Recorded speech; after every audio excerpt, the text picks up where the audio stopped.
నమస్తే అండి. నా పేరు సాయి కుమార్, ఫిజియోథెరపిస్ట్, దీక్ష ఫిజియోథెరపీ క్లినిక్, కదిరి. సో ఈరోజు మనం ఐఆర్ఆర్ గురించి తెలుసుకుందాం. ఐఆర్ఆర్ అంటే ఇన్ఫ్రారెడ్ రేడియేషన్ థెరపీ, దీన్ని రెడ్ లైట్ థెరపీ అని కూడా అంటారు. సో దేనికి ట్రీట్మెంట్ ఇవ్వచ్చు అంటే కొంతమందికి నెక్ పెయిన్ కానీ, బ్యాక్ పెయిన్ కానీ, నీ పెయిన్ కానీ, shoulder pain, elbow pain, so ఇలా పెయిన్ రిలేటెడ్ ఎక్కడ ఉన్నా కూడా బాడీలో సో మనం ఐఆర్ఆర్ ఇవ్వచ్చు. సో తర్వాత దీనివల్ల ఉపయోగాలు ఏమిటంటే ఈ ఇన్ఫ్లమేషన్ తగ్గిస్తుంది. ముఖ్యంగా మజిల్లో ఒకసారి ఇన్ఫ్లమేషన్ ఉన్నప్పుడు ఆ ఇన్ఫ్లమేషన్ తగ్గిస్తుంది, పెయిన్ ఉన్న పెయిన్ తగ్గిస్తుంది.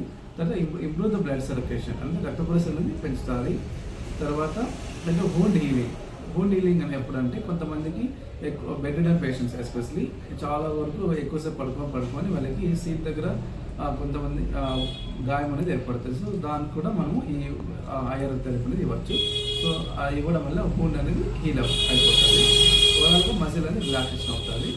సో ఇదండి దీనివల్ల ఉపయోగాలు. Thank you.